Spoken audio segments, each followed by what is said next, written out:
10, 9, ignition sequence start, 6.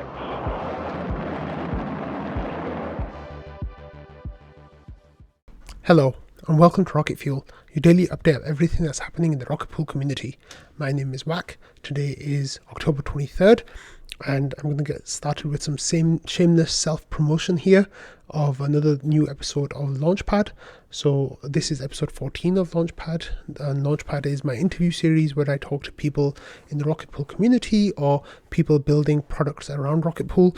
And in this episode we have Ramana, who is an IMC member and also the builder of things in the Rocket Pool community, who's working on like 100 different things at the same time. So we talk about his journey into computer science, like his education and the work that he's doing, or the work that he did, and getting into crypto and Rocket Pool, and then some of the different tools that he's built in the community. So if you are all interested in finding out about Ramana's story, then definitely check out this episode of Launchpad, because I think it was a really good one, and Ramana's super smart, so that's always the plus, because I feel like I learned so much just from speaking to him. So give it a listen. I think you'll enjoy it. Okay, now to get to the actual news, and this is something that I was so excited about when I heard this last night. So here we had a post from Dave who says, Hey everyone, for those of you who are playing at home, you might remember that we advertised for the new Golang developer a little bit ago. Their job would be to help work on our implementation of the smart node stack for the protocol. And he says, we're happy to announce that not only did we get the position filled, but we were once again lucky enough to get someone from the community to join the team and bring more to the table than just Golang experience. Our small, when not so small anymore, team is proud to welcome long-time community member Fornax to the team. He'll be getting stuck into various aspects of the protocol and smart node stack post haste. Everyone please give him a warm welcome for his new role. To add to that good team news, we're also on track to onboard our first junior developer role in the new year. More details on that to come around then.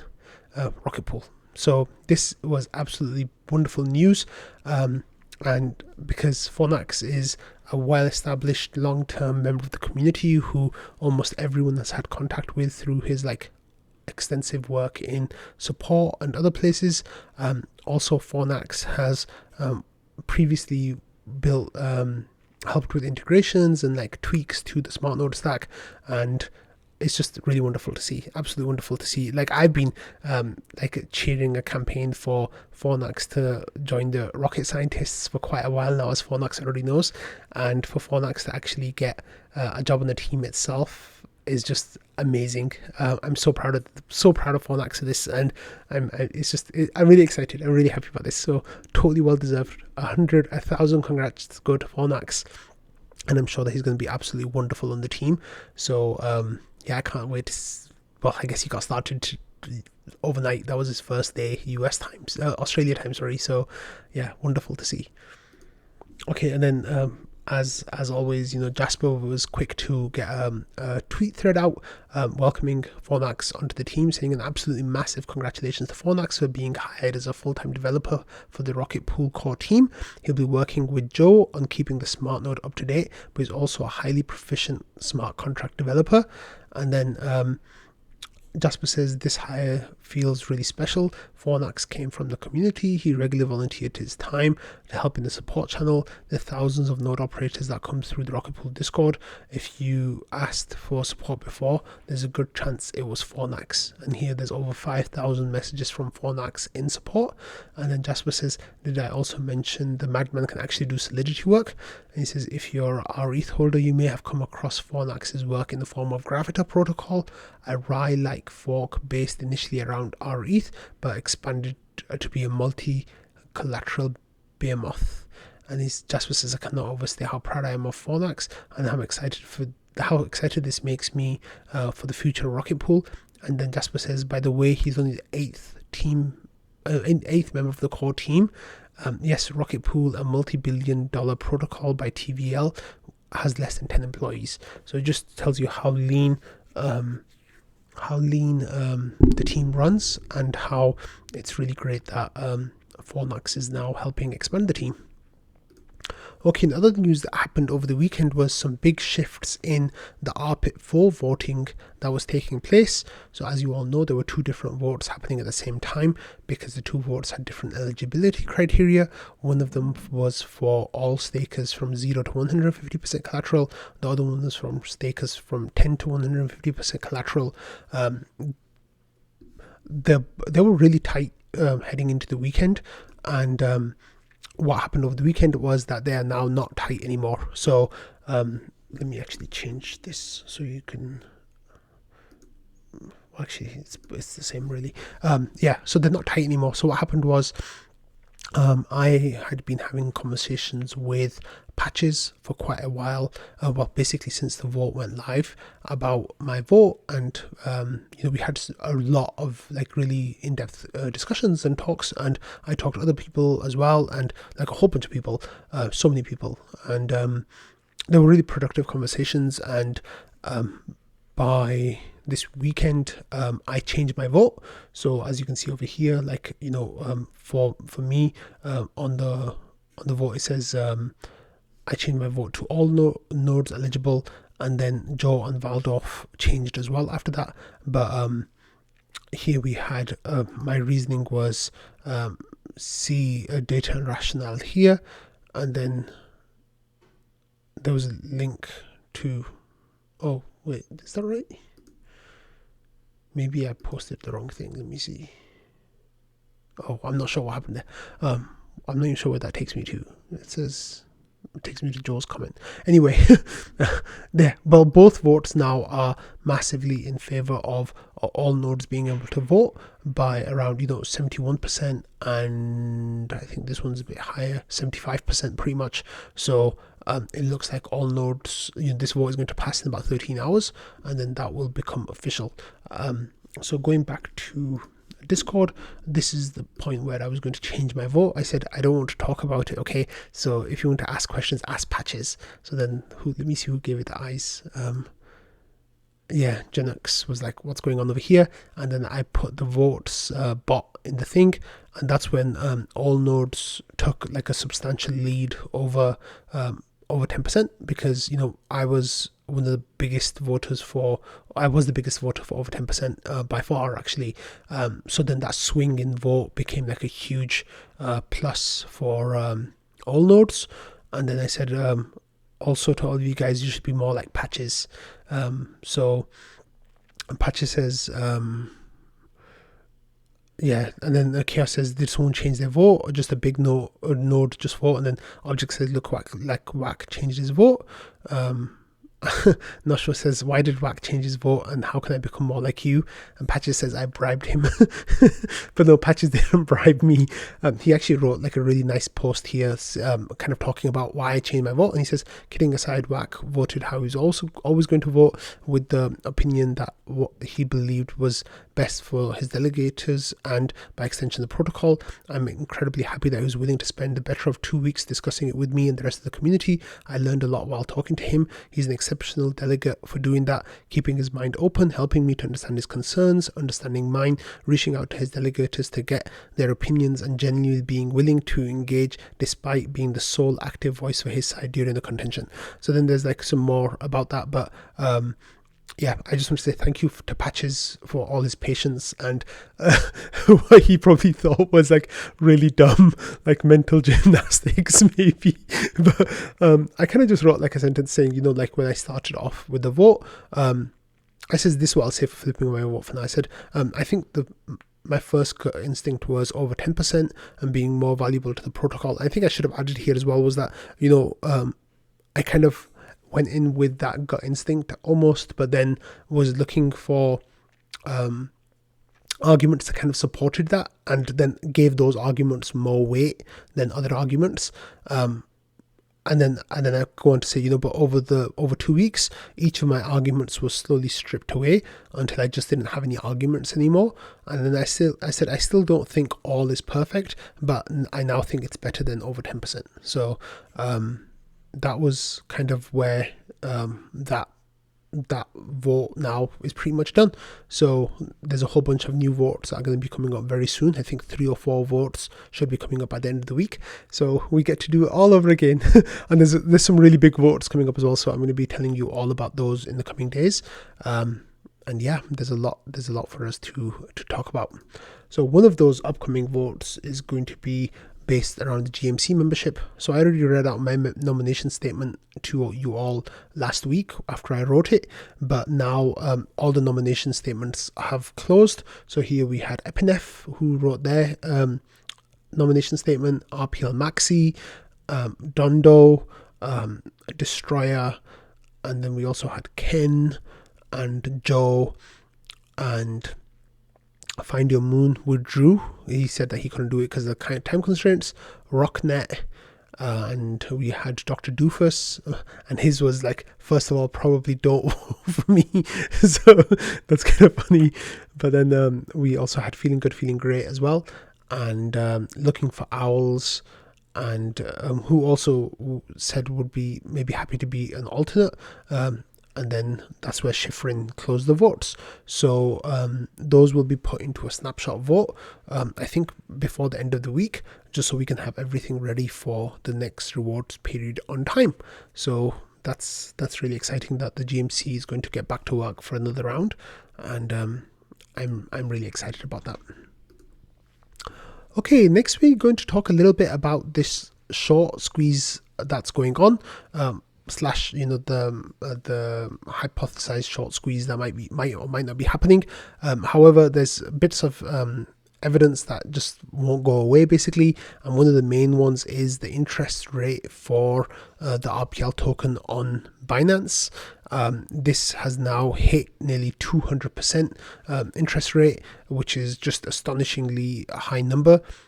185% on RPL, and then this really is an outlier in terms of the different protocols that are on the Binance, borrowable protocols, because most of them are, in the low single digits. There are a few of them that are in the double digits, and I think Rocket Pool the RPL token, is one of the few tokens that is in the triple digits, especially so solidly. So what means is that, people are buying the token, borrowing the token from Binance, and then selling that with the idea that they will buy it back cheaper later and then pay the difference, because they'll return the token and keep the money, they'll pocket the money themselves. So that's how shorting works. However, it's really risky, because if the price goes too high, then you are forced to buy back using the collateral that you placed, and then that kind of drives the price up, which causes more shorts to get liquidated and so on, and that's called a liquidation cascade. So here there are a couple of ideas that I'm going to mix up in this period. So one of them is this shorting that is happening, and another one is this comment from Jasper, where he's talking about different DeFi protocols and projects that are over $1 billion in total, with TVL and everything as well, and what their growth is looking like. And Jasper found that basically, even with everything that's happening recently, and the RPL token kind of cratering in price and growth kind of stagnating, the Rocket Pool protocol is still the number 8 growing protocol for those above $1 billion. So Jasper was really inspired to write a tweet thread about this, kind of conflating the two ideas. But what he did was he started by framing it as there's this short squeeze going on, and then talking about what's happening with the protocol. So let's have a look at Jasper's tweet thread. There's 25 tweets, so I'm not going to read all of them, but I'll kind of just give you a quick summary of each tweet, and you can go back and read it if you want. So he kind of starts off by saying, there's this huge short squeeze going on. Should you be worried? What's going on? He says, let's have a look. So he says, let's give some history about where RPL started from and how it got to the top 100 coin. He says how that it used to be that the RPL ETH pair was the only pair that you could trade into and out of RPL. But then with exchange listings, the USD pairs have kind of come ahead, especially on Binance. And he says, with it being listed on Binance, one of the things that's happened is it helped the RPL price against USD go to an all-time high. However, on the other hand, liquidity has gone off-chain now. Then he says that the price has the RPL token has lost pretty much all its gains in the last year from where the bottom was in November 2022, and now we're almost getting back to those levels. Like kind of undone that whole like pump that we had. And he says, as depressing that may sound, it's actually in line with the LST sector overall. So he says the LDO token from Lido is barely green, FXS is barely red, SSV is red, Anchor is deep red, and the Stakewise token is deep red as well. And he says the RPL token is neutral. So it's kind of in line with other LSTs. In fact, it's fared better than most of them. And then he says, keep the above in mind when and consider the following. He says TVL for LST protocols continue to rise faster than any other sector except lending. The next two forks for Ethereum will feature staking prominently, and the BTC ETF may spark the next bull run. So he said, now let's go into a little bit more depth. So here he's saying that the Rocket Pool is the 8th fastest growing mega project and 6th fastest for 1 billion over 1 billion. So there's some real growth that's happening here, which is wonderful.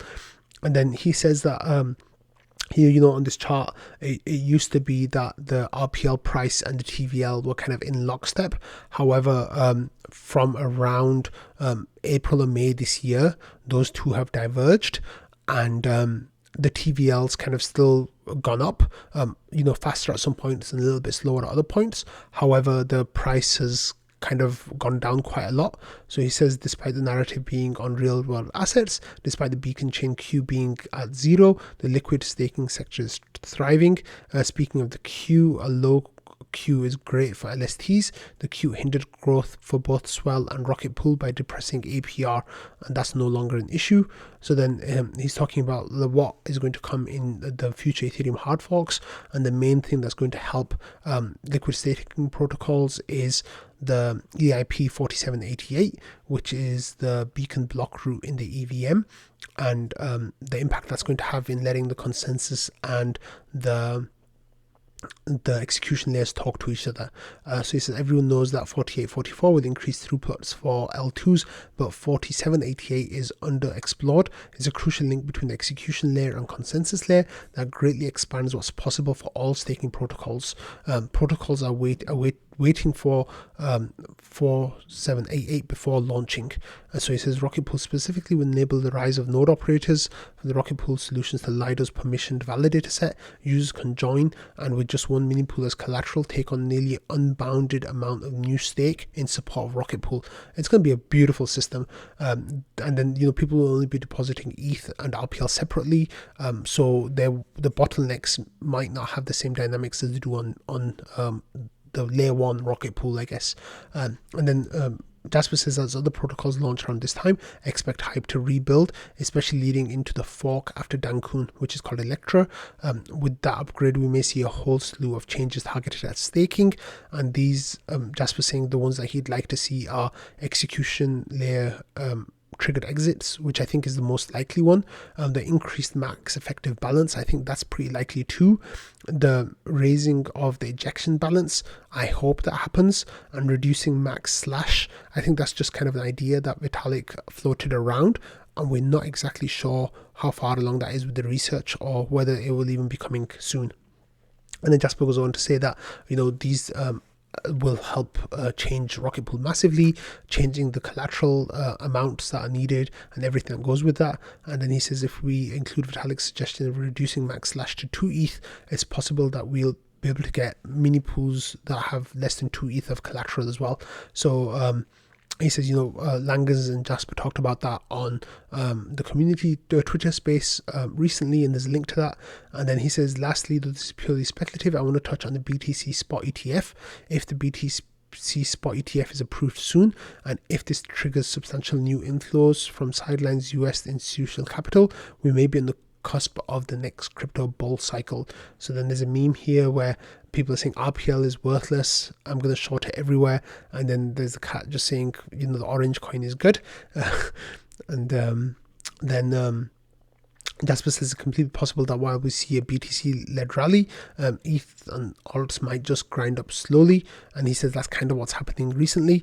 And he says if the cycle plays out the way it usually does, then the flow will go from BTC to ETH, and ETH-nominated narrative will be tailwind for staking, which staking can see a real big boom in the coming year, basically even more than it has in the last 6 months.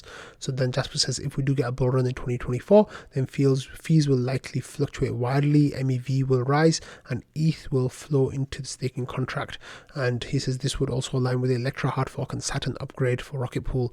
So he says, I want to state how the above market talk is purely speculation. There is a strong chance that the bull will not return in 2024 for a variety of reasons. I have no magic ball, I'm just making guesses. So he says, what about those shorts again? So right now on Binance, people are paying 0.019% per hour.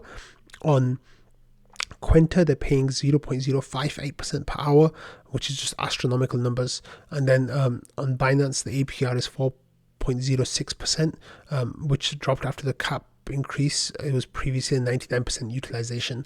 So he says it's a bold move. He says it might work if the RPL USD continues to decline, but I'll leave that as an exercise for the leader to decide if it's wise or not.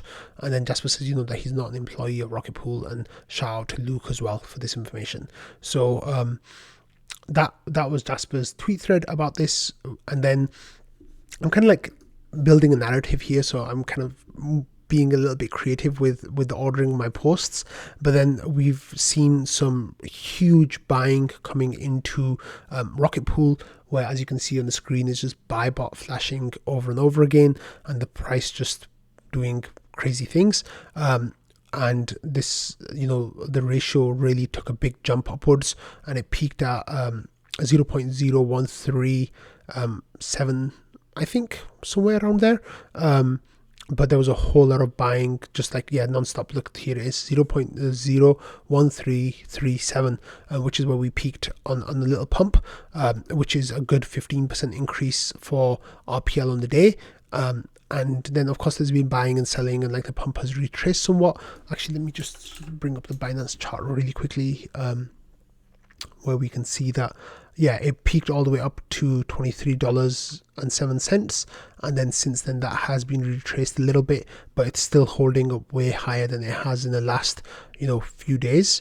We're kind of back at the points where we were on around October 1st, so like a 3-week high, and after this point, I think the next high is around here, around $26 or $27, which was from beginning of September. So, if this is the start of an up cycle, I really hope it is. But we're still going to have to see how that's going to play out. But just on the daily look, in the last 4 days, we've had 3 green candles, and that has only happened very few times in the last few months. So that is, of course, lovely to see.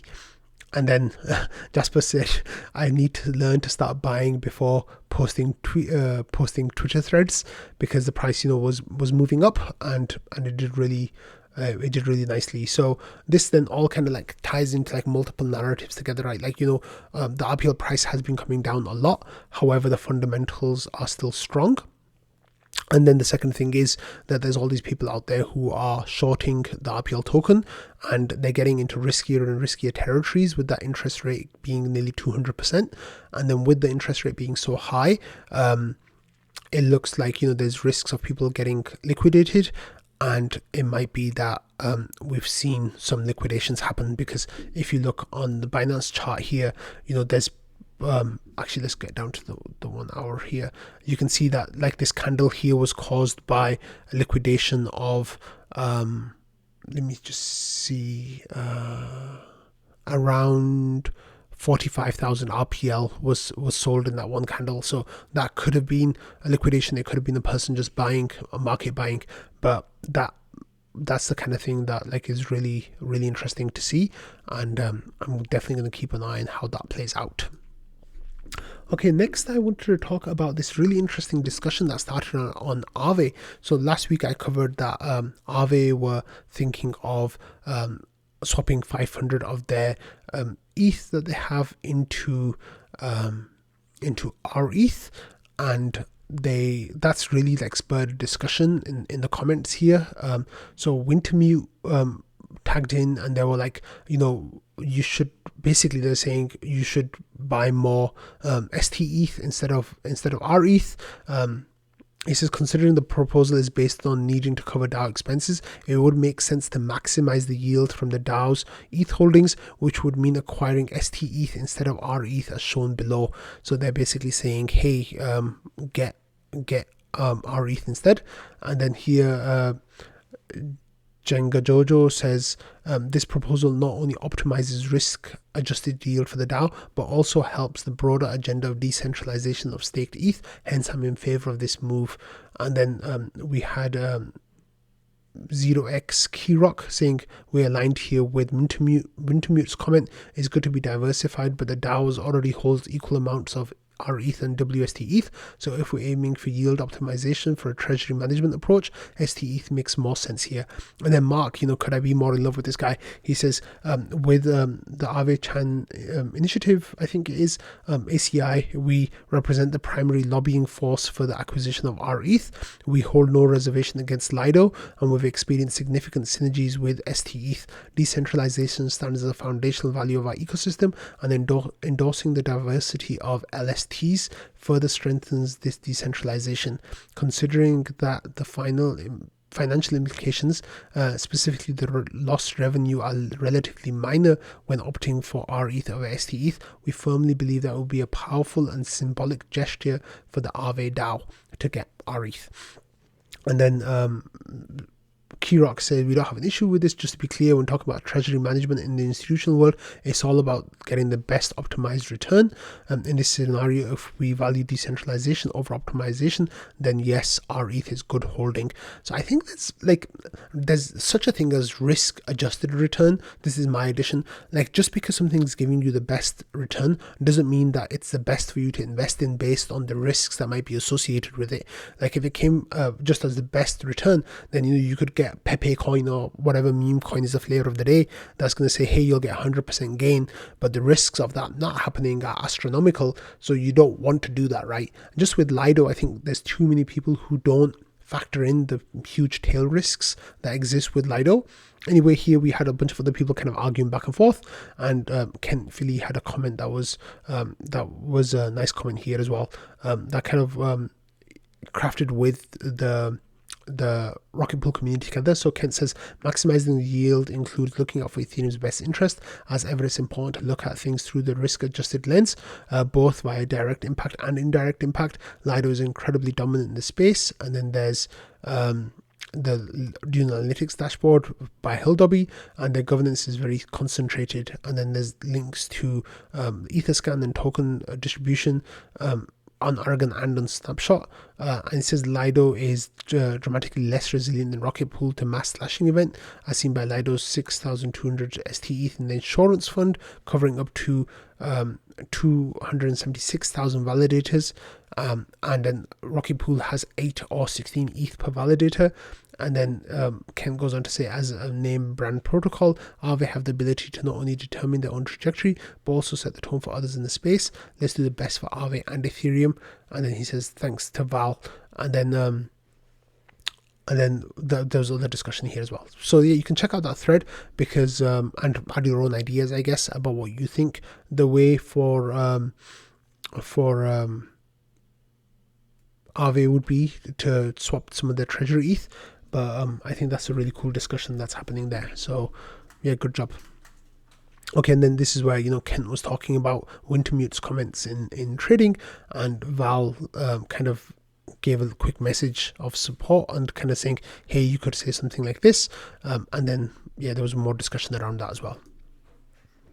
Okay, next I want to talk to this new contract by Ramana, who's advertising the RPL buy party. So the idea is that you can do a buy party before a reward snapshot, and you set a target for a certain amount of RPL, then people all put their rETH into that contract, and then if you have enough rETH going into the designated time, then the contract would trigger.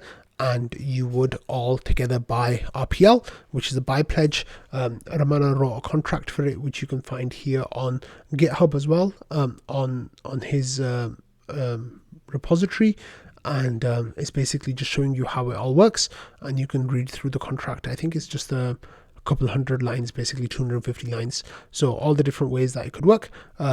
And I think Ramana is still going through final testing and like trying to piece this together before deploying it. But the idea is that, you know, every month you can do like a little buy pledge with people, and if you all buy together, then you can kind of even out on slippage and costs and all that kind of stuff. But yeah, reach out to Ramana if you are interested in doing that. Okay, next we had this episode of Epic Center where they were talking to Athena, which is a USDE synthetic dollar, via delta neutral staked Ethereum hedging. So it seems like they are building a new stablecoin which will be using staked ETH as one of the tokens that will be going into that. It's kind of controversial because it seems like they're doing some techniques that people think don't make sense, but it seems like they might be starting with Rocket Pool's rETH in there, so that's definitely something to keep an eye on, and I'll let you know more as we get more details. Jasper shared an ETH Finance post where people were talking about some of the risks associated with Athena, so please be aware of that before you invest in a protocol. But I don't think it's even launched yet, so there's not much risk of that right now. Okay, next we had this post from Ethereum Staking Guide, which is run by Kent, saying that for the week of October 20th, there is a new DeFi markets rate post that's talking about Anchor rETH liquidity, push with optimism rewards, L2 bribes, etc. This is not financial advice, of course, but Kent here gives you the information on all the different places where you can get yield on your rETH, and where it's looking good, and what is where you can do different kinds of farming and stuff. So this report is really cool. He really takes the DeFi sheet and adds a lot of context to it, and then also makes a video with that as well, where he kind of explains what's going on with that. So if you are interested in that, definitely go and check it out. It's full of some really good information. Okay, next I want to talk about this milestone that we've reached, and this is 30,001 mini pools having been created on Rocket Pool. That is not the number of actual mini pools that are on Rocket Pool, because it doesn't count the exited validators, which number around 4,500. However, we are we hit a nice landmark, and of course we've got over 25,000 active validators now, so I wanted to just shout that out because that's 30,000 is pretty nice. Hopefully soon we're going to be much bigger than that.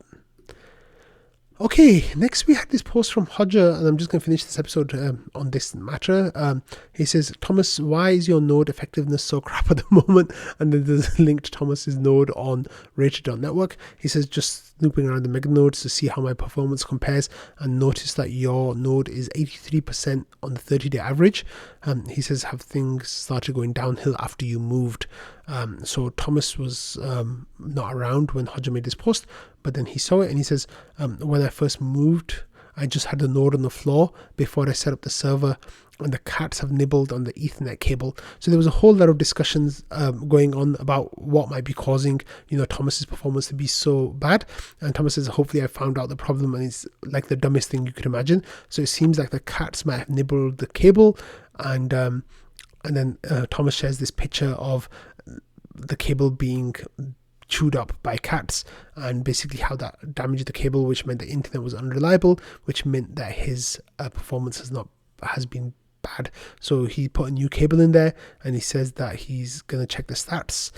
He says he's got a nice thick cable now, so that's nice. But let's go back and see if it has actually fixed his stats. Let's peek at his node, and yeah, it seems like it's going back up these last few days. Yeah, there's definitely like an uptrend here, but I think it's still not perfect. So yeah, it's gone up to like it's kind of gone up, but not really. So Thomas, I think you need to have a another look and maybe pop into support to see if they can help you figure out what's wrong with your node. But anyway, on that note, I'm going to end today's episode. Thank you all for watching, listening, and being part of the Rocket Fuel community. I hope you all had a lovely weekend, and I'll see you all tomorrow. Bye.